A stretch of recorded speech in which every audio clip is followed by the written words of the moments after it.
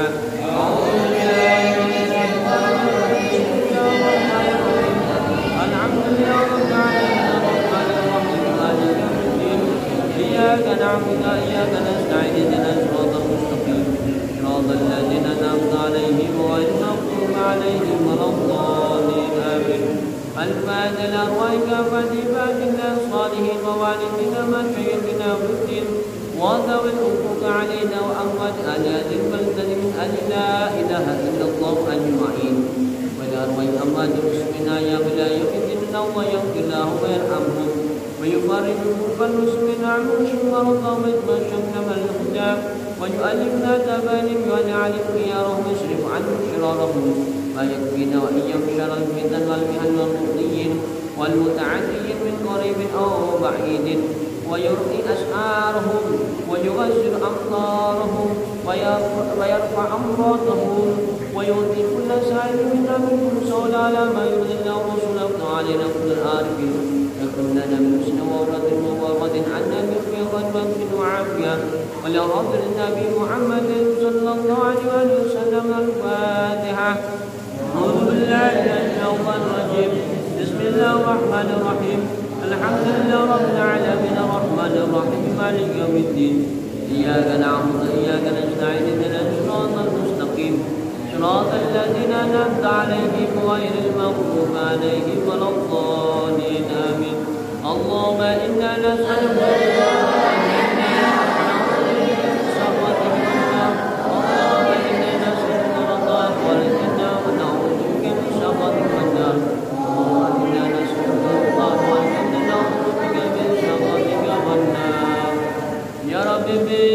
بالمصطفى بلغ مقاصدنا واغفر لنا ما مضى يا واسع الكرم.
المصطفى والمرتضى وابنهما وفاطمة.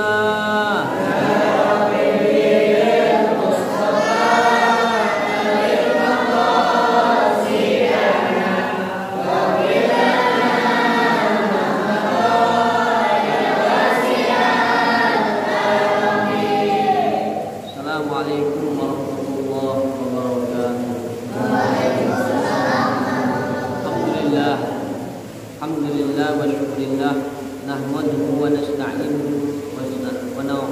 billahi min syururi anfusina wa na'udzu billahi min syururi anfusina wa min sayyiati a'malina may yahdihillahu fala mudilla lahu wa may yudlilhu fala hadiya lahu asyhadu an la ilaha illallah wahdahu la syarika lahu wa asyhadu anna sayyidana Muhammadan abduhu wa rasuluhu la nabiyya ba'dahu Rabbi shrah li sadri wa yassir li amri wahlul 'uqdatam min lisani yafqahu qawli subhanaka la ilma lana illa ma 'allamtana innaka antal alimul hakim wa la hawla wa la quwwata illa billahil aliyyil azim. Baik santriyin dan santriyat yang saya cintai, masyarakat Simpanban yang dimuliakan Allah Subhanahu wa taala, alhamdulillah dalam kesempatan malam yang penuh berkah ini kita bisa melaksanakan rutinitas hubungan kita, yaitu membaca Rotibul Haddad, kemudian diteruskan dengan membaca kitab Al-Hikam. Mudah-mudahan kita bisa mengambil manfaat pelajaran sehingga kita bisa menambah keimanan, takwaan dan semangat dalam taat ibadah kepada Allah Subhanahu wa taala. Amin ya rabbal alamin.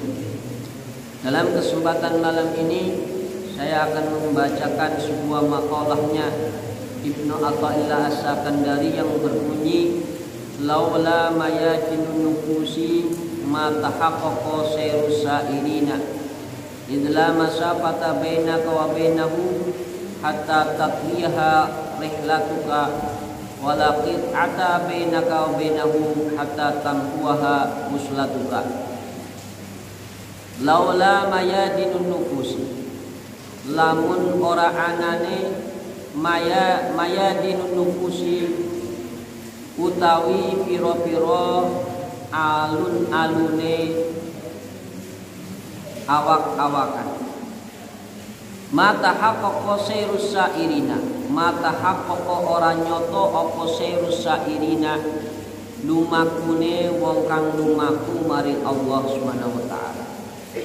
Idla masafata, krana ora ana jarak bainaka ing antarane sira wa bainahu lan ing antarane Allah, hatta tatwiyaha sehingga nglipet sira ing masafah, sehingga nglipet ing masafah apa rihlatuka lelungane sira. Walaqit atalan orana pegot bainaka ing antarane sira wa bainahu lan ing antarane Allah, hatta tamhuha sehingga nglebur ing masafah apa wuslatuka tembunge sira, tetemune sira.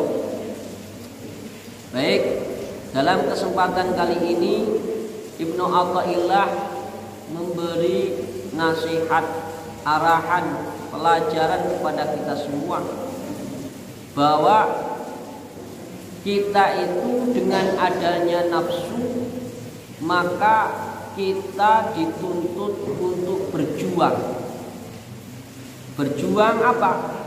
Berjuang melawan hawa nafsu sehingga tidak ada jarak antara kita dan Allah Subhanahu wa taala. Laula mayadinun nufusi ma tahaqqaqa sayrus sairina. Kalau seandainya tidak ada medan-medan hawa nafsu, maka tidak akan terwujud perjalanannya orang-orang yang berjalan mendekat kepada Allah Subhanahu wa taala. Jadi dalam tubuh kita itu ada jasad, ada nafsu, ada nyawa, ada akal. Lah, nafsu ini berperan bisa saja dalam hal kebaikan yang disebut dengan nafsu mutmainnah, yaitu nafsu yang tenang, yaitu nafsu yang memerintahkan amal soleh dan kebaikan mendekatkan diri kepada Allah Subhanahu wa taala.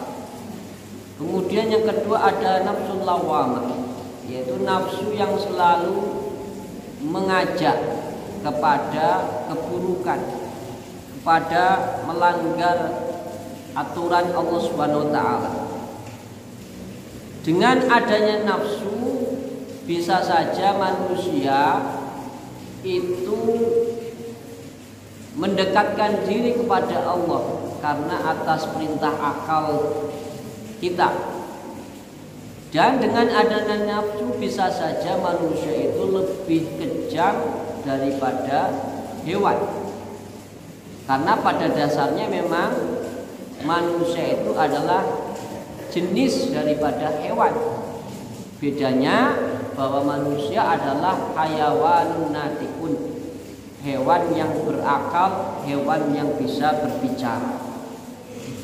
Kelebihannya manusia memiliki akal sehingga bisa menyetir nafsu tersebut.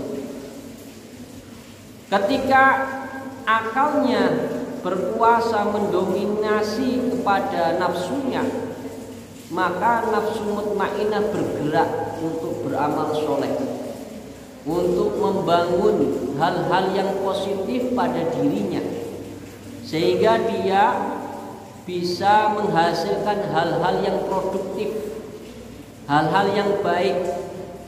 Dengan adanya nafsu, karena disetir oleh akal, maka akan terwujudlah peradaban manusia yang baik, pembangunan dunia yang maju. Dengan adanya nafsu, maka manusia bisa mengatur tatanan kehidupan di alam dunia ini, sehingga bisa membangun jalan, membangun masjid begitu indahnya, membangun rumahnya dengan baik, membangun peradaban keilmuannya maju ke depan, teknologinya maju. Ini bukan nafsu. Coba kalau seandainya yang berkuasa atau yang menduduki alam dunia ini adalah malaikat, karena notabene-nya malaikat tidak punya nafsu, mungkin ya tidak terbangun peradaban atau infrastruktur kehidupan dunia yang seperti ini. Karena hakikatnya malaikat kalau disuruh oleh Allah sujud, selamanya sampai hari kiamat sujud. Kalau seandainya disuruh oleh Allah malaikat itu bertasbih, maka ya bertasbih terus sampai hari kiamat.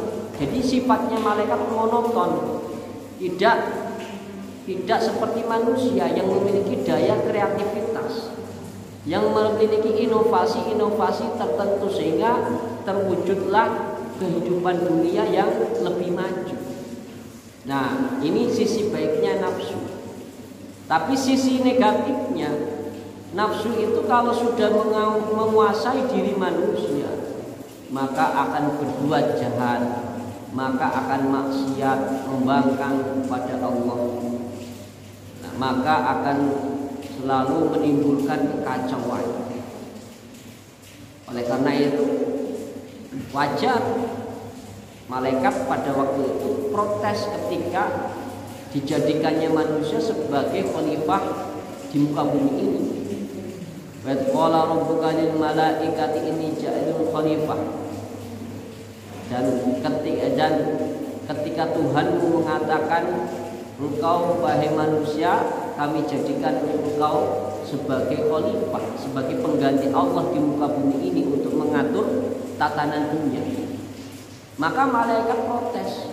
Qalu ataj'alu fiyya may yufsidu fiyya wa yasfiku dima wa nahnu nusabbihu wa nuqaddisu lak. Malaikat mengatakan, apa enggak salah engkau ya Allah memerintahkan manusia sebagai khalifah di muka bumi ini? Padahal mereka kadangkala juga menumpahkan darah, berperang. Sedangkan kami malaikat sedang selalu menyucikan, selalu bertasbih kepadamu. Kemudian jawabannya Allah apa? Qala inni a'lamu ma la ta'lamun. Saya itu mengetahui dengan apa-apa yang tidak engkau ketahui. Nah, ini bahwa manusia di sisi lain memiliki nafsu lawamah, juga punya nafsu mutmainnah. Artinya bisa membawa kemaslahatan untuk kehidupan dunia. Tapi tetap bahwa di sisi negatifnya manusia itu akan kadang bermaksiat, kadang membangkang pada perintah Allah, melanggar aturan syariat. Lah, oleh karena itu ketika ada nafsu lawamah ini, maka kita sebagai kesempatan untuk melakukan sebuah perjuangan, melakukan sebuah jihad terhadap hawa nafsu kita, supaya kita itu benar-benar bisa mengalahkannya. Sehingga kalau manusia adanya nafsu ini, maka sebagai bentuk perjuangan jihad untuk mengalahkan nafsu tersebut, sehingga ada proses perjalanan di mana manusia itu harus menerima sebuah tantangan menghadapi nafsu tersebut. Dengan adanya proses itu, maka ada pahala, ada amal soleh yang harus diperjuangkan, yang harus dilakukan, yang harus dimujahadahkan, sehingga akan diketahui mana manusia yang benar-benar beriman kepada Allah, mana manusia yang hanya berpura-pura beriman, dan mana manusia yang sama sekali tidak beriman kepada Allah. Jadi laula mayadinun nufusi matahaqqaqa sayrus sairina. Kalau seandainya bukan karena medan-medan hawa nafsu, maka tidak terwujud perjalanannya orang-orang yang melakukan perjalanan mendekatkan diri kepada Allah. Seandainya tidak ada hawa nafsu, ya idla masafata bainaka wa bainahu. Karena kalau seandainya tidak ada nafsu, maka tidak ada jarak antara dirimu dan Allah Subhanahu wa taala. Sebagaimana malaikat tidak ada jarak karena tidak ada nafsu, selalu mendekat kepada Allah, tidak pernah maksiat. Wa yaf'aluna bima yu'maru. Jadi malaikat itu selalu mengerjakan apa yang diperintahkan, tidak ada membangkang. Nah, manusia kalau seandainya tidak ada nafsu, ya tidak ada jarak antara dia dan Allah, sehingga tidak ada proses perjuangan dalam beramal soleh di kehidupan dunia ini. Lah karena kita punya hawa nafsu, kadangkala kita membangkang kepada Allah. Tapi di situ itulah nilai jihad kita untuk mewujudkan benar-benar beriman gak engkau pada Allah. Jadi ibaratnya kalau kamu ingin mendapatkan ijazah SD, maka ya kamu harus belajar dulu, ujian, baru nanti bisa dinilai oleh gurumu apakah engkau layak mendapatkan ijazah atau tidak. Nah, begitu juga manusia. Untuk benar-benar bahwa pengakuannya beriman kepada Allah, maka oleh Allah diuji dulu dengan menciptakan nafsu pada diri manusia, sehingga di situ kamu ada ujian kesabaran ketika engkau tidak punya rezeki, apakah tetap beriman kepada Allah. Ujian kesabaran ketika engkau pesantren di sini benar-benar pingin ilmu atau tidak. Jangan hanya pura-pura. Jangan cuma di sini hanya ngadon sare. Nah, berarti kamu sudah terkalahkan oleh hawa nafsu. Jangan-jangan baru di pesantren seminggu sudah tidak betah, pingin pulang. Oh, berarti kamu terkalahkan dengan hawa nafsu. Berarti kamu tidak benar-benar ingin ilmu, tidak benar-benar ingin ridho Allah. Nah ini. Nah, kalau kamu benar-benar ingin ilmu, ingin ridho Allah, maka harus diperjuangkan. Apapun tantangannya, dirimu menuntut ilmu di pesantren, entah itu bujukan, entah itu sakit, entah itu nggak punya duit, tetap betah di pesantren. entah ada masalah apapun, tetap betah di pesantren. Karena di pesantrenlah itulah nilai perjuanganku untuk mengalahkan hawa nafsu. Sehingga benar apa yang dikatakan Kanjeng Nabi, man salaka tariqan yaltamisu fi ilman sahalallahu lahu tariqan ilal jannati. Ya. Barang siapa melangkah pada suatu jalan, di mana di suatu jalan itu menuntut ilmu, maka Allah akan memudahkan baginya untuk menuju ke surga. Artinya bahwa ketika kamu menuntut ilmu dengan sungguh-sungguh, dengan pengkuh, dan mengamalkan ilmu dalam bentuk amal soleh dan ibadah, maka itulah jalan perjuanganmu untuk menuju ke surga dan ridhonya Allah Subhanahu wa taala. Nah, sehingga nanti terhapuslah jarak antara dirimu dan Allah ketika nafsumu sudah bisa kau kendalikan. Nah, karena hakikatnya Allah itu aqrabu min hablil warid, bahwa Allah itu lebih dekat daripada urat nadi yang ada pada tubuhmu itu. Sehingga kapanpun Allah akan mencabut nyawamu, akan mengambil dirimu, itu bisa saja kapan.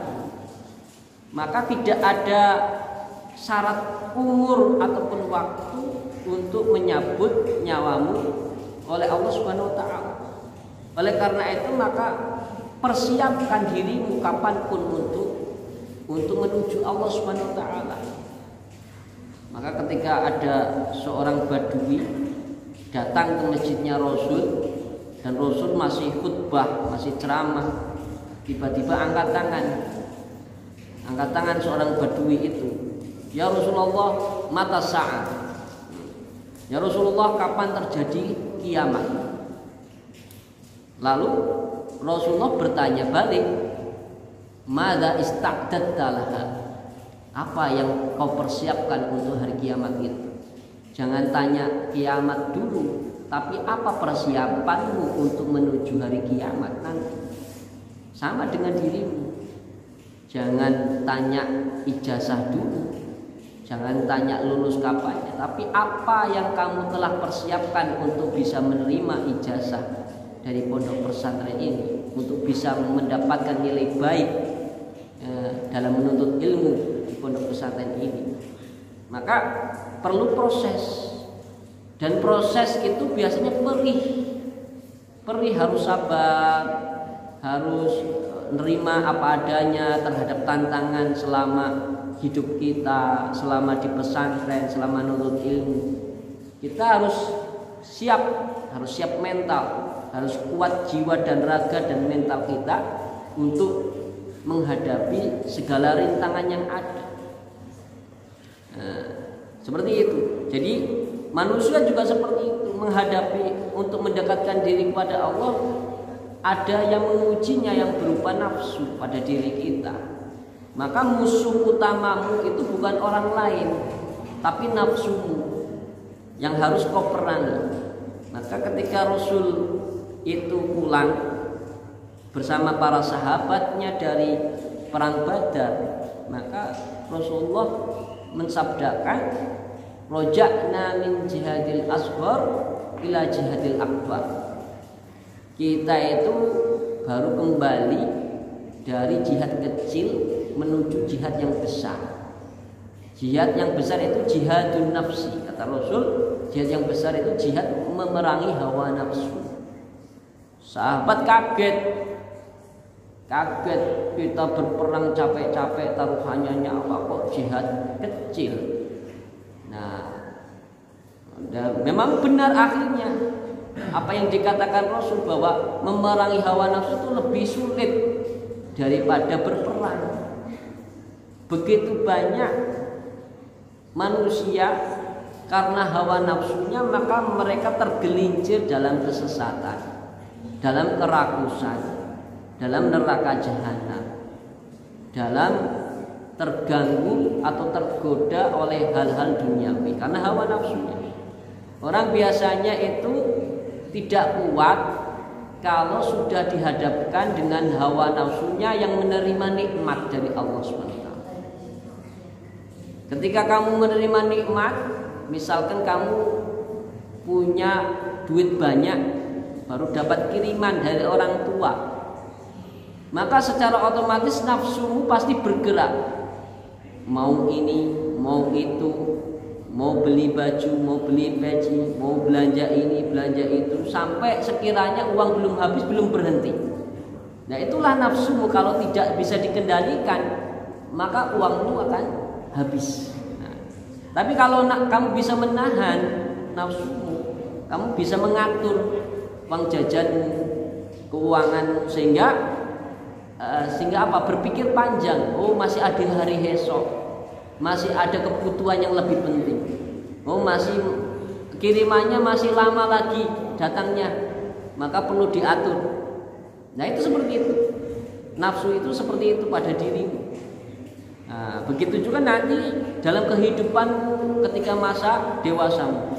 Begitu banyak tantangan, maka yang ditanyakan bukan tantangan kapan itu datang, tapi persiapan apa untuk menghadapi masa depanmu, baik duniawimu maupun akhiratmu. Harus kau persiapkan. Apa persiapannya? Ya ilmu, bahwa kita harus yakin bahwa dengan ilmu kita akan bisa membawa diri kita menjadi lebih baik, bisa lebih dekat kepada Allah, bisa tentunya bernasib baik, dengan wasilah ilmu tentunya bisa mencapai kesuksesan. Maka kita harus tekankan seperti itu. Nah, saatnya sekarang itu kamu berjuang melawan hawa nafsumu supaya betah di pesantren, supaya kamu bagaimana caranya bisa belajar tekun, bisa ibadah secara rajin, bisa mengatur waktu, kapan waktu main, waktu belajar, waktu ngaji. Nah, itu seperti itu. Kamu harus bisa mengendalikan nafsu itu. Hatta tatwiha rihlatuka, sehingga perjalananmu itu bisa melipat hawa nafsu. Sehingga kalau kita menuju kepada suatu perjalanan dengan tujuan yang jauh, maka kita harus persiapkan bekal, kemudian persiapkan mental ketika ada di perjalanan segala tantangannya dan rintangannya. Ketika kamu ingin pergi ke Jakarta, tentu banyak jalan yang lika-liku. Kadang naik, kadang turun, kadang belok kanan, belok kiri, kadang belok-belok. Itulah kehidupan seperti itu. Dan kamu harus bisa membawa diri untuk supaya sampai kepada tujuan. Nah, itu kalau kamu melakukan perjalanan ke Jakarta seperti itu. Begitu juga kehidupan. Kadang kita susah, kadang kita senang, kadang kita dapat nikmat, kadang kita dapat ujian, kadang kita tergoda oleh hal-hal duniawi. Nah, nafsu itulah yang mendatangkan segala tantangan dan rintangannya. Yang dibutuhkan olehmu adalah apa? Ilmu, bagaimana cara menghadapinya, sehingga kita bisa menyingkirkan hawa nafsu yang menghalangi diri kita untuk melihat Allah Subhanahu wa taala dengan ainu basirah kita, dengan mata keimanan hati kita, sehingga bisa lebih dekat lagi, sehingga rintangan-rintangan itu kita bisa menyelesaikannya, baik dalam kehidupan duniawimu atau segala urusanmu seperti itu. Jadi kalau seandainya tidak ada nafsu, ya kamu tidak ada perjuangan. Kalau seandainya tidak ada budukan, ya tidak ada kenikmatan dalam pesantren. Jadi nikmatnya santri itu ya budukan, nah, nikmat, dinikmati. Nah, kamu makan dinikmati, sholat dinikmati, ngaji dinikmati, dan kamu cinta terhadap pekerjaan atau peristiwa-peristiwa yang kamu alami selama ini, sehingga kita itu tidak riweuh, ya, tidak gelisah, ya, Segala kesusahan anggap saja sebuah tantangan kecil, hanya kerikil-kerikil kecil yang kita injak. Sehingga jangan terlalu dibesar-besarkan. Cukup kita tawakal kepada Allah. Cukup kita bermunajat kepada Allah untuk bisa menyelesaikan segala tantangan tersebut. Sehingga kita akan sampai pada tujuan kita. Tujuan kita yang berupa kesuksesan duniawi atau mungkin kesuksesan ukhrawi yang harus kamu capai. Nah itu seperti itu. Jadi hatta tatwiyaha rihlatuka, sehingga perjalananmu itu bisa memotong nafsu. Sehingga perjalananmu misalkan menuju Jakarta bisa melewati seluruh perjalanan yang kamu lewati dengan aman dan nyaman. Maka hidup itu harus dibawa nyaman dan aman, sehingga kita bisa nyampe pada tujuan kita. Ya, seperti itu. Nah, segala godaan jangan sampai kamu tergoda. Jangan sampai kamu melihat hal kecil kemudian mengabaikan hal-hal yang besar. Ya, ujianmu itulah hal-hal kecil. Kamu anggap hal-hal kecil. Maka jangan kamu gampang mengeluh. Maka selalu kita jawab gitu aja kok repot. Nah itu saja. Nah gitu aja kok repot. Ada Allah kok bingung.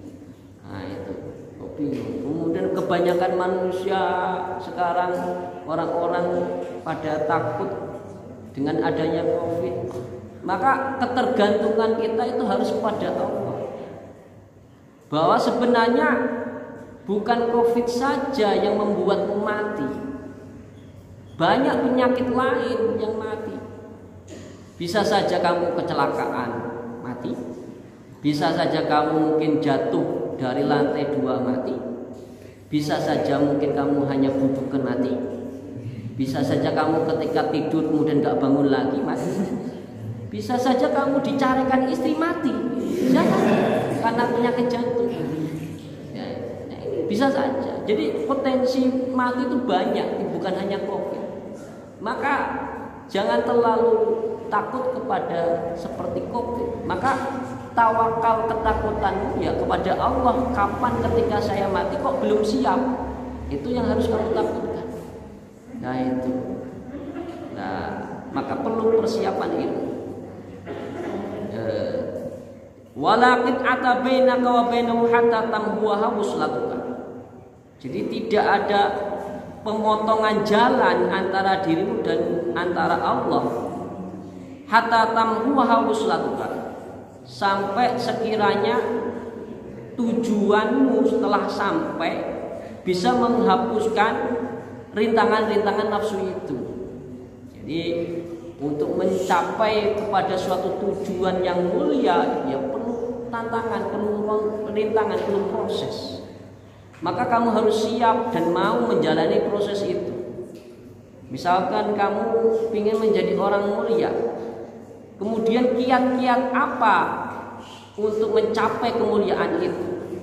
Oh misalkan harus dengan taat kepada Allah, harus dengan tahajud, harus dengan amal soleh, harus dengan belajar, harus dengan munajat, harus dengan belajar, harus dengan ngaji. Nah itu untuk mencapai kiat-kiat mulia. Jangan sampai kamu ingin cita-cita mulia tapi kamu tidak mau menjalani kiat-kiat atau faktor-faktor itu yang mengantarkan kepada kemuliaan. Namanya itu ngelamun. Pingin pintar gak mau belajar, pingin alim gak mau ngaji, pingin mulia gak mau sholat tahajud, pingin rezeki banyak gak mau sholat duha, pingin banyak uang gak mau kerja. Ya sama saja ngelamun. Laukana ilmu yudraku bil umuna makana fil bariyati jahil. Jadi kalau seandainya ilmu itu bisa digapai dengan hanya ngelamun, mungkin di muka bumi ini tidak ada orang pintar. Artinya ilmu itu harus dengan proses. Oh menghafal kok sulit, ya harus tetap dijalani, harus ditekuni. Memahami kok sulit, ya harus tetap dijalani proses itu. Lama-lama nanti sambil munajat ke Allah, nanti Allah akan membukakan pintu hatimu sehingga bisa menerima ilmunya Allah. Maka engkau menjadi orang yang pintar. Ulama-ulama dulu ya melalui proses panjang. Syekh Abdul Qadir kok menjadi Sultanul Aulia prosesnya panjang. Mujahadahnya itu ya 40 tahun tidak tidur malam. Tidak tidur malam selalu riyadhah mujahadah. Lah kamu bisa nggak mampu seperti itu? Jadi prosesnya panjang. Ya, para wali, para ulama itu untuk mencapai sebuah derajat kealiman yang tinggi butuh proses. Imam Syafi'i berpuluh-puluh tahun belajar. Itu 22 tahun berguru kepada Imam Malik saja itu 22 tahun. Nah masa kamu 6 tahun saja nggak kuat? Nah, bagaimana kamu ingin mencapai derajat Imam Syafi'i? 6 tahun saja nggak kuat di pesantren. Jangankan 6 tahun baru seminggu sudah kabur dari pondok. Nah jangan hanya mikir anak tetangga yang di rumah misal ingat, mikir bebek ini Fajar ya dia. Ya bagaimana mungkin Wong dia masih pikirannya masih di rumah. Jangan sampai seperti itu. Atau mungkin masih netek ke ibunya. Nah, gimana mungkin? Nah, maka tinggalkan hal-hal yang tidak ada gunanya, tidak ada manfaatnya. Fokus terhadap proses yang ada di sini. Toh itu untuk kemaslahatan masa depanmu sendiri. Jadi maka harus lawan hawa nafsu itu. Keinginan-keinginan yang sekiranya membuat dirimu tidak betah harus dihilangkan dari pikiran dan hati. Sehingga kamu fokus, konsentrasi, mau belajar, mau ngaji, dibuat happy. Jadi jadikan kobongmu itu ibaratnya sebuah hotel. Walaupun hanya beralaskan karpet. Anggaplah udara yang masuk ke dalam ruangan kamarmu anggaplah AC alami. Ya. Anggaplah segala fasilitas yang ada walaupun sederhana itu kamu menikmatinya dengan baik. Sehingga kalau kamu menikmati kehidupanmu di kobong, maka insya Allah kamu akan dekat kepada Allah, gampang menerima ilmu, sehingga nanti kamu lebih dekat kepada apa yang menjadi sabdanya Rasul, man salaka tariqan yaltamisu fihi ilman sahalallahu lahu tariqan ilal jannah. Nah ini seperti itu ya. Maka harus kita hadapi rintangan nafsu untuk kita bisa mengendalikannya sehingga kamu aman, nyaman dan sukses dunia akhirat. Itu saja mungkin yang bisa saya sampaikan. Wallahu muwaffiq ila aqwamit thoriq. Wassalamualaikum warahmatullahi wabarakatuh. Waalaikumsalam.